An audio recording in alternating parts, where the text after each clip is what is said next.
All right. And we're live.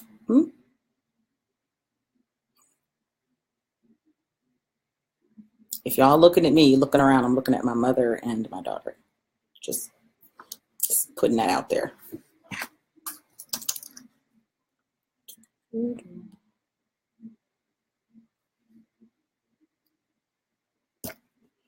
going to finish listening to the book while I wait for everybody to get in here. He was like, "Oh, nigga." I was like, "What?" He was like, "Yep, your ass really was bad. You not invited to the party, Tiff." He didn't say I couldn't come to the party. That look said you can't go to the party. Well, I don't want to go to the stupid ass college party anyway. I'm an adult. How about that shit? A 20-year-old college dude didn't want me at his party. And then this little fat girl brought the money in. She handed everyone their envelopes, and she looked like she did not want to give me my envelope. My little $500. She did not want to give it to me. I know I did bad that night, but I got my money though. Shoot. The politics of comedy. At this point, I was pretty established in comedy, and I know most of the people and players. But man, it was not like this at the beginning. I've got so many stories about what it's like coming up as a Black woman in comedy in LA. Where do I start? The events. Let me start with this one comedian.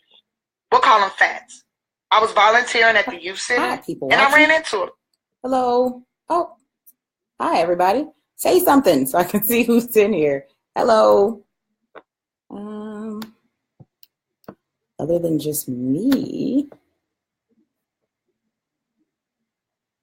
All right. I see people are in here, but I don't see anybody saying anything. All right. Well, if you're just joining, we're doing a Let's Chat About This, the Tiffany Haddish book, Last Black Unicorn. I got it on Audible simply because I prefer to listen to books. Mom, why are you looking at me like that? I prefer to listen to books instead of reading them because I don't have time to read. And thank you for liking the video. I was asked by several people on Twitter, one of them I think was Rita Jordan, to do a book club. And I was like, okay, well, let's pick this one to be the first book. So I did, and we've all been reading it, listening to it, kind of following along and, checking out any other interviews that she's done. And I wanted to know first, did everybody listen to it like on Audible? Hi, Sue. Hey. Did you listen to the book on Audible? Did you have a physical copy of the book, or did you get a digital download of the book? I personally, like I said, listen to it on Audible. I like to hear people read their own stories, so I got it from her. But you do have to keep in mind when you're listening to this one, Tiffany Haddish did say she was illiterate until she was in like the 9th grade, so she couldn't read or write.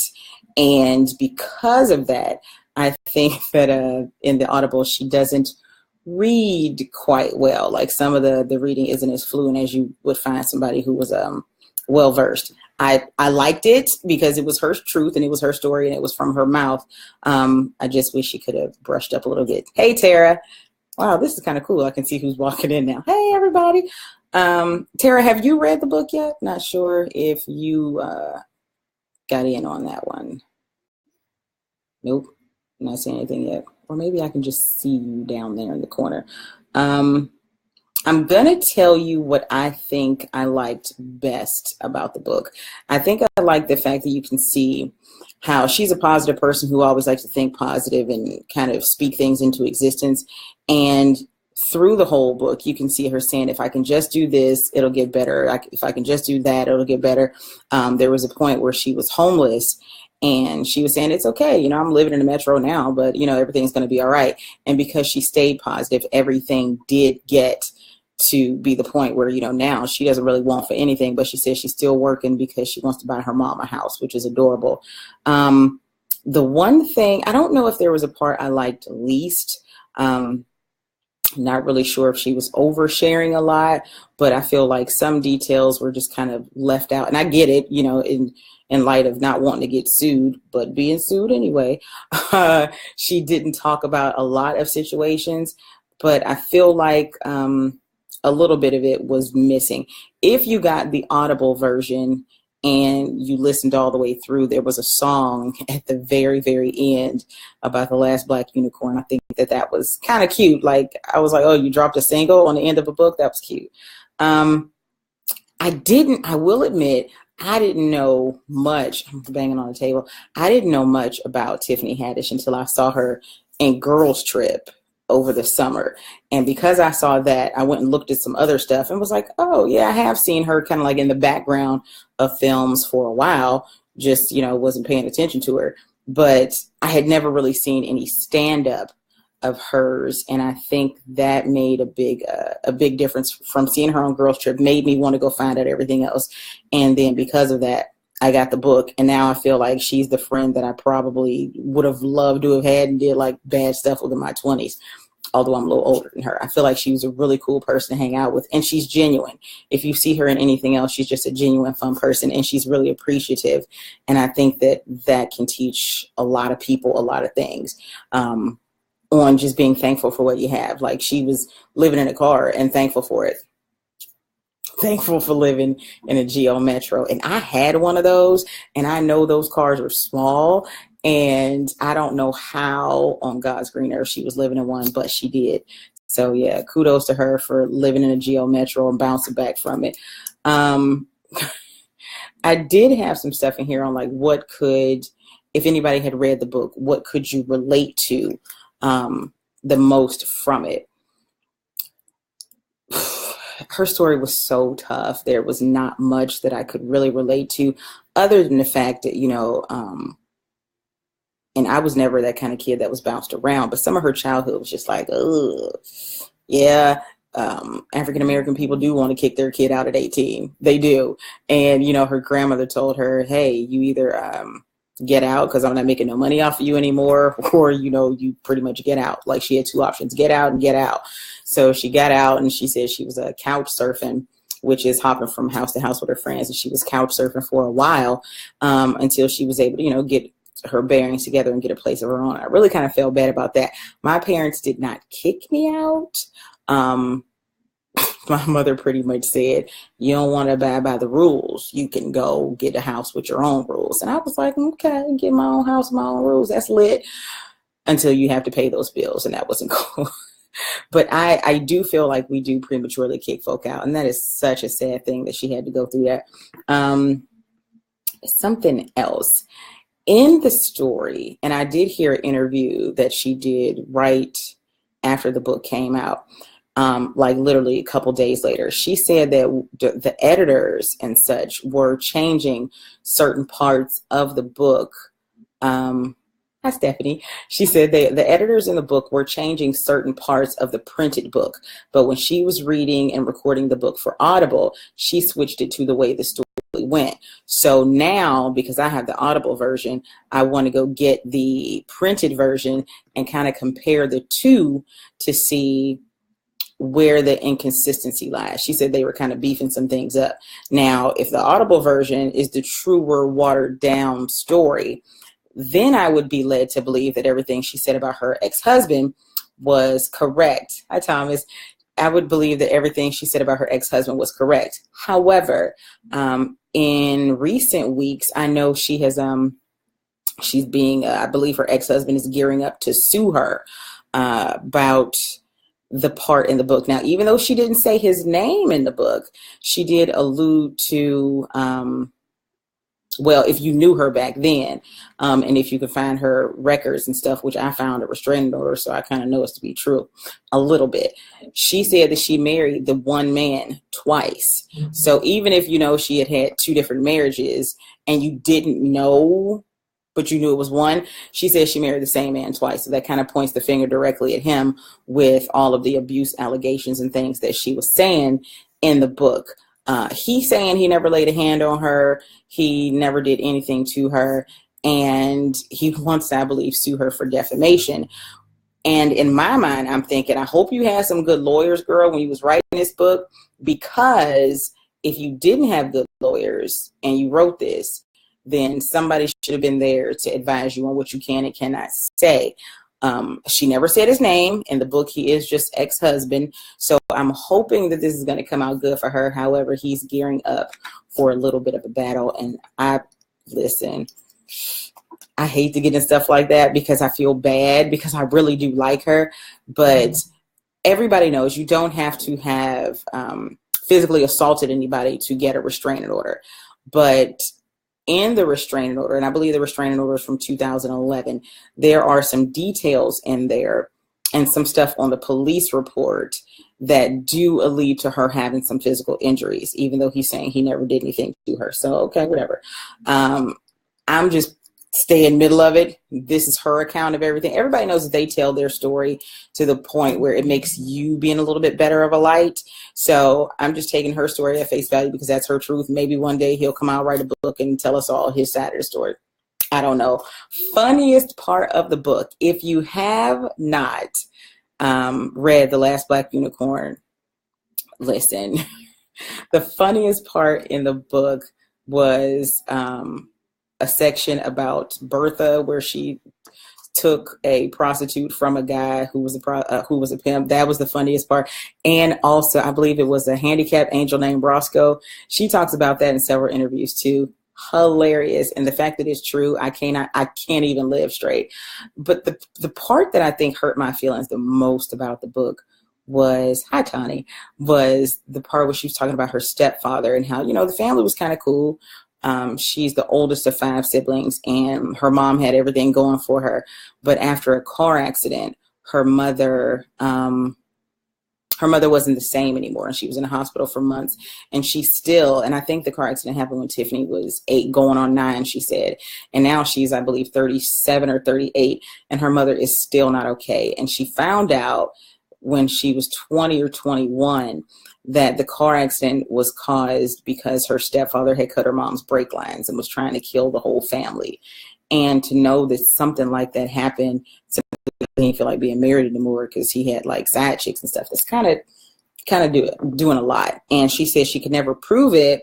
So he's just pretty much gotten away with that and changing the whole trajectory of her life. Now, granted, her mother, they kind of didn't have the best relationship anyway, but to know that it could have been better had this not happened. Because after the accident, her mother just completely flipped on her and was beating her like daily. She says in the book that she can take a punch to the chest like anybody in the street, and she thanks her mother for that. And I'm like, you find humor in it, but it's still a sad thing.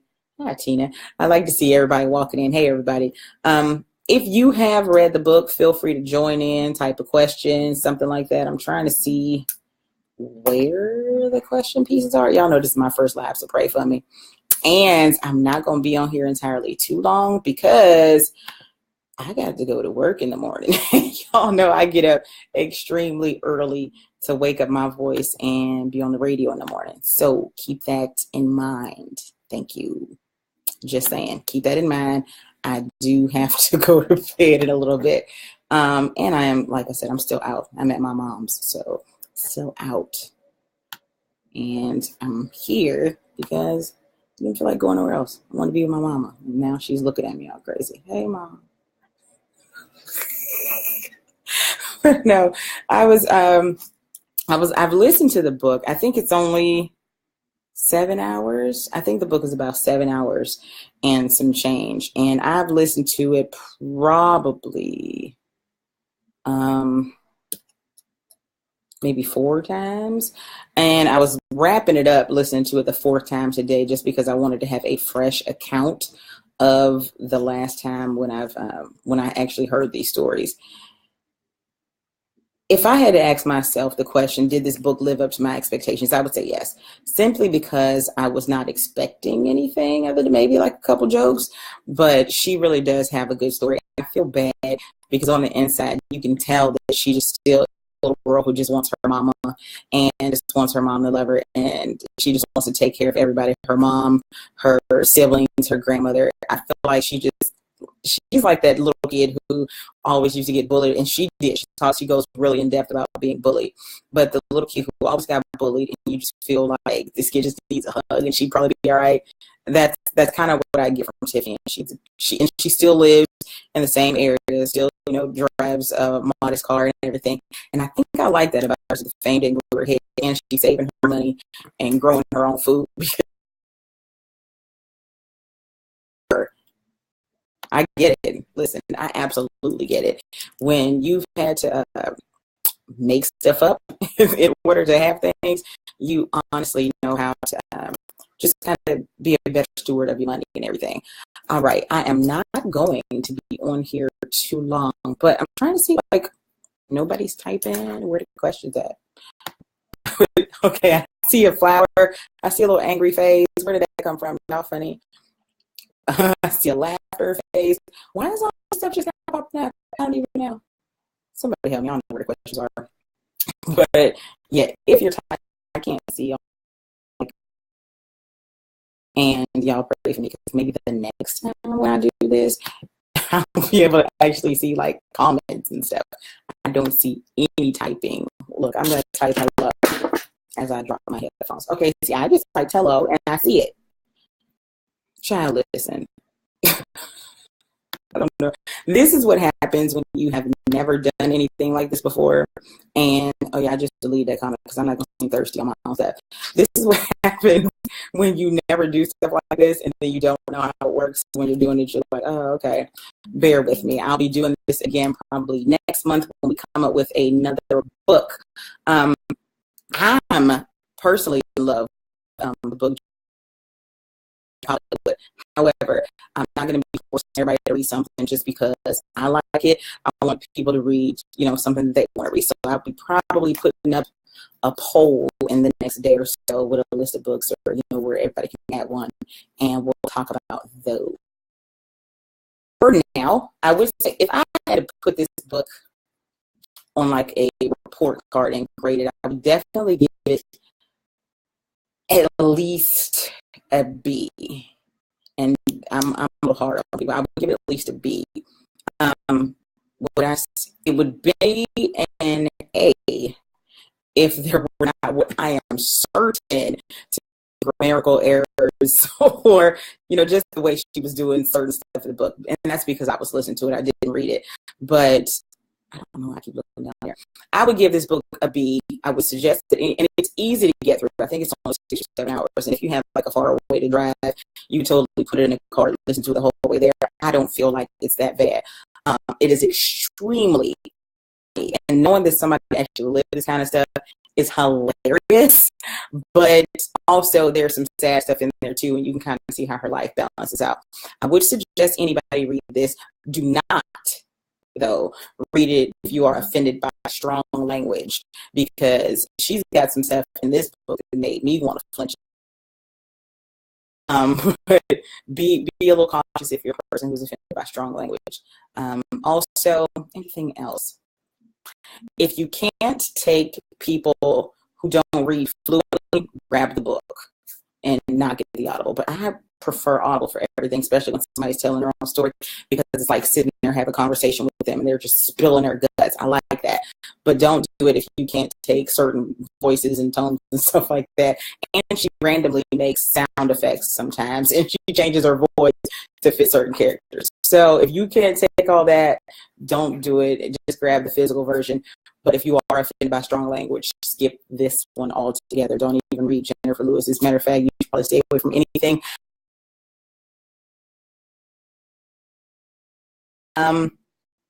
If you guys would like to, you can type some books that you think you might want to read in the next month down in the comments. Even if you're watching this after the fact, definitely go ahead and type some stuff in the comments, and we will consider them, because I won't be picking a new book until today is Monday.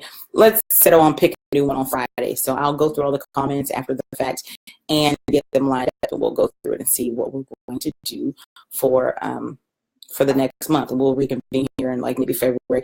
If we do it once a month for the rest of the year, that's like 12 books that you haven't read. So that's in my opinion, that's really good if I get somebody who has not completely.